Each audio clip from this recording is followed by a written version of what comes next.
Tara, samahan niyo ako gumawa ng sinigang using my 555 Lenten favorites. Papakita ko muna sa inyo kung ano yung mga ingredients na kailangan natin. Labanos, talong, luya, kamatis, green chili, at syempre, hotdog, charat, miso, bawang sibuyas, mustasa. Sinigang mix tubig at oil. So, simulan na natin. Napakadali lang ng recipe na to at sobrang sarap, guys. We'll start by, tuloy-tuloy na talaga ang cooking show ko. Sisimulan muna natin ang oil. Inuuna ko lagi ang sibuyas. You just wanna let it sweat, you know, yung pagpapawisan siya para lumabas yung lahat ng sarap niya. Ilalagay na natin ang ating bawang. Pwede na natin din i-add ang ating luya. Lulutuin natin siya para mas ma-release niya yung mga aroma niya. Ay, di nyo kaya. Ang galing ko dyan. Next, pwede mo nang i-add yung ating kamatis.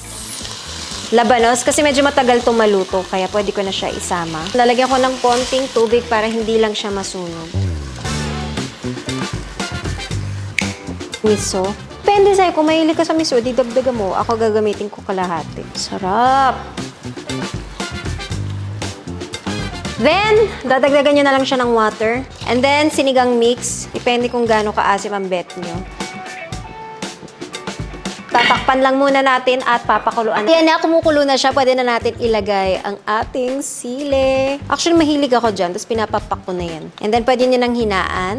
I-add ang ating talong. And syempre, ang ating 555 mackerel salmon style in natural oil. Itong recipe na 2 lata is already good for 5 to 6 people na. Bubuhos ko siya kasama yung kanyang oil.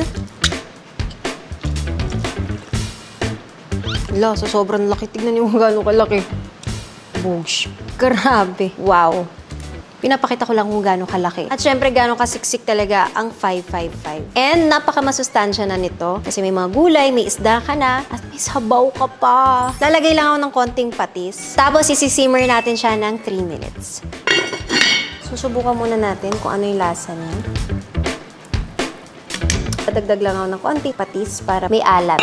Iba yung kutsara ko ng pantikim, kailangan wag nyo ipaghalo. Baka day, buong pamilya ko maging maamos sa akin. Ganun daw yun paglaway mo. And then, you can add the mustasa. Kunti pang asin.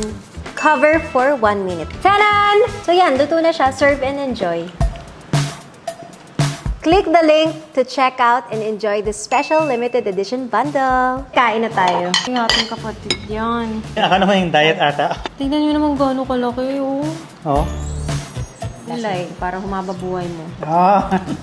Di ba? Ay, grabe, hindi ako inantay. Ang sama naman ugali. Ako Ano na na lang eh? luto. Ano to? Gusto ko kumain pero tagal lang kasabay Ito na, ko. ito na. Ay, kasabay ba? Wait lang. Wala pa nga ako eh. Sumubo ka na eh. Wala pa akong sinubo. Kakanin lang yung cheers. So, syempre, Sabi mo, cheers!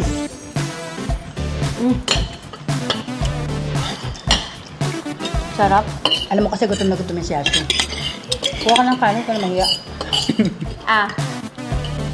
Charat lang.